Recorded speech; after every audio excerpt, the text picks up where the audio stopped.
The rules were simple. She must not see the stars. She must not face the sky. She must not die angry. They waited for the night when the owls did not call, a sign of approval from the old gods. That night came cold and wet. 4 men crept to her hut, with ropes made of sinew and bone ash. They expected screams. Instead, she opened the door and stepped forward without a word. Her hands were cold, too cold. They led her to the edge of the dead field, a place where nothing grew, not even rot. The earth there was gray and dry as burnt skin. They dug a shallow hole and laid her in face down, hair spread like roots, fingers curled like hooks. Her eyes never closed. Before the final handful of soil, she whispered something.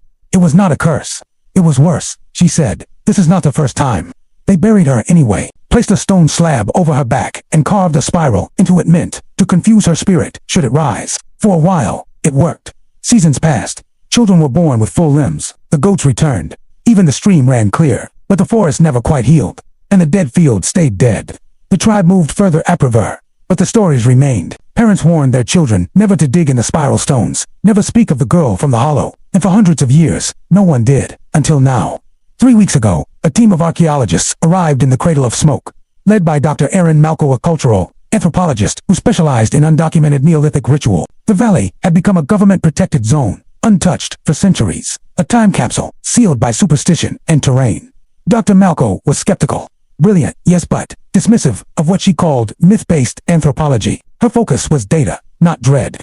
But even she paused when the team uncovered the spiral slab. It wasn't made of stone. Not exactly. It was some composite of bone, ash, and pressed fiber, and it radiated cold. They lifted it, and the ground bled. Not water, not mud, blood thick, black, and warm, seeped up like a wound reopening. Beneath it, bones, not fossilized, fresh, pink in the joints. The body had not decayed. It looked preserved. Even the fingernails were intact. But the strangest part was the position. The skeleton was face down, arms twisted unnaturally behind the back, mouth wide open and full of soil, like it had been screaming into the earth. That night, the first crew member vanished, left no trace except a smear of blood inside their tent and an impression in the soil, like something had crawled upward. Malco radioed for help. The signal cut out mid-sentence. Then the dreams began. Everyone on site reported the same nightmare. A girl, kneeling at the edge of their bed, whispering backward. They'd wake up with dirt in their mouths and blood behind their eyes. The dig continued. It shouldn't have, but obsession had taken root. Malco grew pale, thinner by the day. Said she needed to hear her. Said the bones were singing.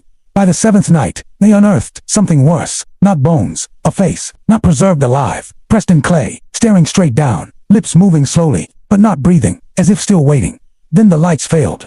The backup generators died. The fog returned, thicker than ever, and with it came the sound, a breath, from below.